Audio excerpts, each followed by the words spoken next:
दोस्तों, अगर आप अपार धन संपत्ति पाना चाहते हैं, मां लक्ष्मी की कृपा को प्राप्त करना चाहते हैं, तो धनतेरस के दिन गौ माता को ये 3 चीजें जरूर खिला देना। इन चीजों को खिलाने से आपके सभी दोष क्षण भर में ही समाप्त हो जाएंगे। इसका फल आपको 1000 गुना मिलेगा और आपकी दरिद्रता भी समाप्त हो जाएगी। इसका प्रमाण हमारे पुराणों में मिलता है।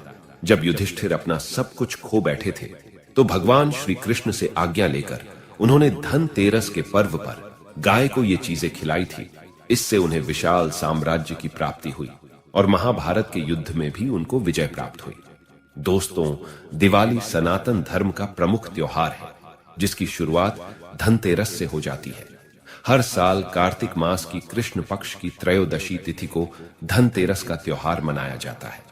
मान्यता है कि धनतेरस के दिन मां लक्ष्मी और धन्वंतरी देवता समुद्र मंथन से प्रकट हुए थे, जिसके परिणाम स्वरूप धनतेरस के दिन माता लक्ष्मी, कुबेर देव, धन्वंतरी और मृत्यु के देवता यमराज का पूजन किया जाता है।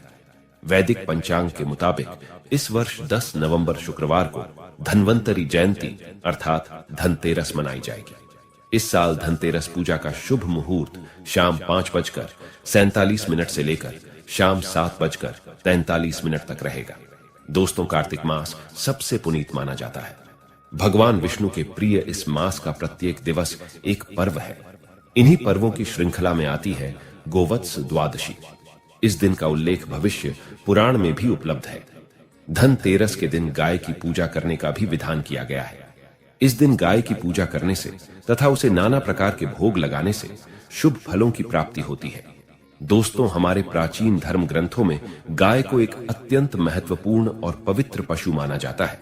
शास्त्रों में गाय को माता कहा गया है और समस्त देवी देवता इनका पूजन करते हैं। गौ के 6 अंग गोबर, मूत्र, दुग्ध, दधि और घृत ये अत्यंत पवित्र और शुद्धि के साधन भी हैं। गोबर से बिल्व वृक्ष उत्पन्न हुआ, उसमें लक्ष्मी विद्यमान है, इसलिए इसे श्री वृक्ष कहा जाता है।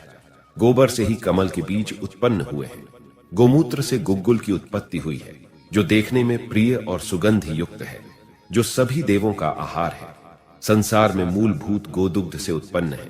सभी मांगलिक पदार्थ दही से उत्पन्न है।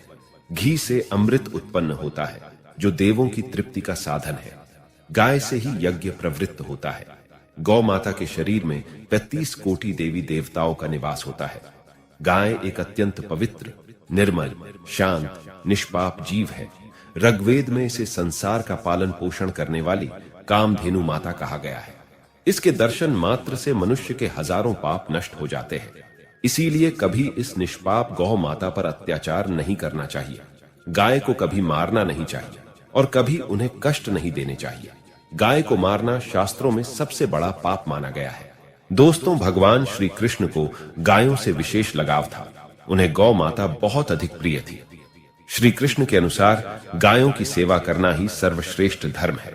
इससे बड़ा पुण्य का कार्य संसार में दूसरा कोई नहीं। कलयुग की भविष्यवाणी करते हुए भगवान श्री कृष्ण कहते हैं कि कलयुग में जब धर्म का लोप हो जाएगा, तब मनुष्य गाय की सेवा नहीं करेंगे। मनुष्य केवल दूध के लिए ही गाय को पालेगा। दूध के लिए वह गाय को बहुत कष्ट देगा, जिसके परिणाम स्वरूप कलयुग में पाप और अधर्म उसके चरम पर होगा। कलयुग के अंत का लक्षण बताते हुए श्री कृष्ण कहते हैं, जब संसार से गायें समाप्त हो जाएंगी, तब कलयुग का अंत होगा। जो मनुष्य कलयुग में भी गाय की निस्वार्थ भाव से सेवा करेगा, वह सुख समृद्धि प्राप्त करेगा। जो स्त्री रसोई में बनी पहली रोटी गौ माता को खिलाएगी, वह सदा सुहागिन और सौभाग्यशाली रहेगी। जो लोग अपने घर में गाय से प्राप्त पंचगव्य को घर में रखेगा, उसके घर में कभी दुख दरिद्रता नहीं आएगी। दोस्तों, हमारे धर्म के सभी शास्त्रों में गाय की सेवा को ही सर्वश्रेष्ठ माना गया है। जो व्यक्ति प्रतिदिन किसी न किसी तरह से गौ माता की सेवा करता है, वह सबसे अधिक पुण्यवान बन जाता है। गांव में तो मनुष्य को गाय की सेवा करने का अवसर प्राप्त होता है, लेकिन शहरों में गाय के दर्शन आसानी से नहीं हो पाते हैं। इसीलिए मनुष्य को गौशाला में जाकर गाय की सेवा करनी चाहिए अथवा गौशाला के लिए दान धर्म करने चाहिए। इसके अलावा आप अपने घर में ही गौ माता की मूर्ति रखकर उनकी पूजा जरूर करें। इससे भी माता कामधेनु का आशीर्वाद प्राप्त होता है। शास्त्रों में गौ माता को मां लक्ष्मी का रूप माना गया है। इसीलिए उनकी पूजा करने से दरिद्रता दूर होती है। प्राचीन काल से ही गौमाता की सेवा और संरक्षण करने की परंपरा चली आ रही है। कई ऋषि मुनि अपनी कुटिया में गायों का पालन करते थे तथा राजा महाराज गायों का दान करते थे। गायों के दान को सबसे बड़ा दान कहा गया है। गाय का दान करने से सभी जन्मों के पाप नष्ट हो जाते हैं और मनुष्य को मोक्ष की प्राप्ति होती है। आज हम आपको गौ माता के संबंध में बहुत ही महत्वपूर्ण बातें बताने जा रहे हैं। गाय की पूजा कैसे करनी चाहिए, गाय को कौन सी चीजें खिलाने से कौन सा फल मिलता है तथा गाय के किस अंग को स्पर्श करने से दरिद्रता दूर होती है आदि के बारे में हमारे शास्त्रों में बहुत ही महत्वपूर्ण ज्ञान दिया गया है। हमारी अत्यंत पूजनीय गौ माता के बारे में आप सभी को यह बातें अवश्य जान लेनी चाहिए। इससे आपके जीवन से सभी प्रकार के कष्ट दूर होंगे। दोस्तों, कई बार महिलाएं जाने अनजाने में गाय को कुछ चीजें खिला देती है जिससे मां लक्ष्मी क्रोधित हो जाती है। शास्त्रों में कहा गया है कि ये चीजें गाय को कभी नहीं खिलानी चाहिए। इससे मनुष्य के जीवन में दुर्भाग्य आता है और उसे किसी भी कार्य में सफलता नहीं मिलती है। तो चलिए जान लेते हैं गौ माता के विषय में महत्वपूर्ण नियम। सबसे पहली बात है दोस्तों, गौ माता के दर्शन करना बहुत शुभ होता है। शास्त्र कहते हैं रोज सुबह गाय के दर्शन होने से पुण्य की प्राप्ति होती है और सुबह गोबर के दर्शन होने से लक्ष्मी की प्राप्ति होती है। अगर किसी महत्वपूर्ण कार्य के लिए जा रहे हैं और अचानक ही गौ माता आपके रास्ते में आ जाती है तो वह कार्य निश्चित ही सफल हो जाता है। किसी भी यात्रा पर निकलते समय अगर गौ माता के दर्शन हो जाए तो वह यात्रा सुखपूर्वक पूर्ण हो जाती है, इसमें संशय नहीं है। ज्योतिष शास्त्र के अनुसार कुंडली में यदि पितृ दोष होता है तो अन्य उपायों के साथ साथ गौमाता को प्रतिदिन रोटी और घास खिलाने से लाभ होता है और पितृ दोष से मुक्ति मिलती है। इसी तरह कुंडली में यदि शनि की 7.5 या महादशा है तो हर शनिवार और अमावस्या को काले रंग की गाय को घास या रोटी खिलाएं और उसकी पूजा करें। इससे शनि दोष कम होता है। गौमूत्र यानी कि गाय का मूत्र बहुत ही उपयोगी, पवित्र और स्वास्थ्य की दृष्टि से अत्यंत हितकारी होता है। आध्यात्मिक दृष्टि से तो गौमूत्र का महत्व है ही, साथ ही वैज्ञानिक और स्वास्थ्य की दृष्टि से भी गौमूत्र के बहुत से लाभ बताए गए हैं। गौमूत्र में बहुत से खनिज पदार्थ और स्वास्थ्य वर्धक तत्व होते हैं जो हमारे शरीर की शुद्धि करते हैं और बहुत से रोगों से भी बचाते हैं। साथ ही गौमूत्र छिड़कने से वातावरण में शुद्धता और पवित्रता व्याप्त हो जाती है। इसीलिए हमारे शास्त्रों में शरीर को निरोगी रखने के लिए प्रतिदिन गौमूत्र का सेवन करने तथा घर में गौमूत्र छिड़कने के लिए कहा गया है। कुंडली में शुक्र ग्रह की स्थिति को मजबूत करने के लिए ज्योतिष शास्त्र के अनुसार सुबह के भोजन में सबसे पहली रोटी निकालकर एक सफेद गाय को खिलाना शुभ माना जाता है। अगर आपकी कुंडली में बुध ग्रह कमजोर है या आपको किसी कारण इसके दुष्प्रभाव झेलने पड़ रहे हैं तो हर बुधवार के दिन गाय को हरा चारा खिलाना शुरू कर दें। इससे बुध से जुड़े दुष्प्रभाव दूर होंगे और आपको तमाम समस्याओं का हल मिल जाएगा। अगर कुंडली में मंगल दोष है जिसके कारण आपके जीवन में कई तरह की परेशानियां हैं तो लाल रंग की गाय की सेवा करें। मंगलवार के दिन गाय का पूजन करें और उसे गुड़ और चने आदि खिलाएं। बृहस्पति ग्रह को जीवन के सभी मांगलिक कार्यों का कारक माना जाता है। ऐसे में अगर किसी व्यक्ति के जीवन में विवाह आदि मांगलिक कार्यों में विघ्न निर्माण हो रहे हैं तो उन लोगों को कुंडली में बृहस्पति ग्रह की स्थिति को मजबूत करने के लिए रोटी पर गुड़ और चने रखकर गाय को खिला देना चाहिए। इससे आपको शुभ परिणाम प्राप्त होते हैं।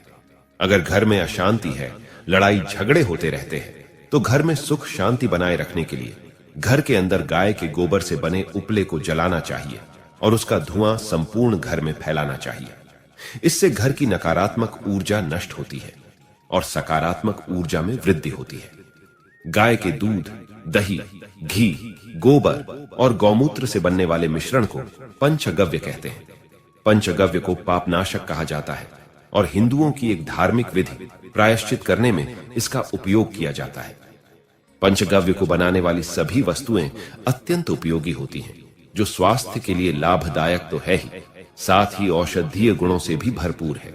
दोस्तों, अगर आपके द्वार पर गौ माता आती है तो उसे बिना रोटी खिलाए जाने मत देना, नहीं तो आपको दुर्भाग्य का सामना करना पड़ेगा। क्योंकि जिसके द्वार से गाय बिना कुछ प्राप्त किए लौट जाती है उसके घर से लक्ष्मी भी चली जाती है। प्रत्येक स्त्री को प्रतिदिन गाय के लिए एक रोटी बनानी चाहिए और प्रेम से गौ माता को खिलानी चाहिए। इससे गौ माता का आशीर्वाद प्राप्त होता है और मन की इच्छाएं पूर्ण होती है। कुछ लोग गौ माता को बासी भोजन अथवा जूठन खिला देते हैं। इसे शास्त्रों में पाप माना गया है। आप किसी अन्य पशु को खिला सकते हैं, लेकिन गाय को कभी जूठन नहीं खिलाना चाहिए। भूख लगने के कारण गौ माता उस अन्न को ग्रहण तो कर लेती है, लेकिन इसका पाप उस व्यक्ति को लगता है जो गौ माता को ऐसा बासी भोजन खिलाता है। गाय एक शाकाहारी और पवित्र पशु है, इसीलिए गाय के भोजन में कभी मांस, अंडे आदि चीजें नहीं डालनी चाहिए। ऐसा करने से महापाप लगता है। यदि आपकी कुंडली में चंद्र दोष है और जिसके कारण लगातार परेशानी उठानी पड़ रही है, तो आप ये एक उपाय जरूर करें। आप रोटी पर सफेद मक्खन, नमक और घी लगाकर गौ माता को खिला दें। यदि शनि दोष है तो आटे में थोड़े काले तिल मिलाकर रोटी बनाकर गौ माता को खिला दें। इससे शनि दोष समाप्त होता है। मंगल दोष को दूर करने के लिए रोटी पर हल्दी लगाकर गाय को खिलाना चाहिए। अगर घर में धन की समस्या है तो गुरुवार के दिन गाय को केले का फल खिलाना चाहिए। इससे दरिद्रता दूर होती है। दोस्तों, गौ माता के पीठ पर एक उभरा हुआ कूबड़ होता है। उस कूबड़ में सूर्य केतु नाड़ी होती है। जब भी आपके द्वार पर गौ माता पधारे, आप इस कूबड़ को एक बार जरूर स्पर्श करें। इससे आपके जीवन से सभी दुखों का अंत होगा और धन संपत्ति की प्राप्ति होगी। शास्त्रों में कहा गया है, जो मनुष्य तन मन धन से गौ माता की सेवा करता है, वह मृत्यु के बाद वैतरणी नदी को गौ माता की पूंछ पकड़कर पार कर लेता है। उस व्यक्ति की अकाल मृत्यु नहीं होती है और उसे मोक्ष की प्राप्ति होती है। जिस व्यक्ति के भाग्य की रेखा सोई हुई है, अगर वह व्यक्ति अपनी हथेली पर गुड़ रखकर गौ माता की जीभ से चटाता है, तो उसकी सोई हुई भाग्य रेखा खुल जाती है और उसका दुर्भाग्य सौभाग्य में परिवर्तित हो जाता है। तो दोस्तों, इस प्रकार से आप सभी गौ माता की सेवा जरूर करें। उम्मीद है आपको यह जानकारी अच्छी लगी होगी। वीडियो को लाइक जरूर करें और कमेंट में जय गौ माता और जय श्री कृष्ण जरूर लिखें। साथ ही चैनल को सब्सक्राइब करें। आप सभी का धन्यवाद।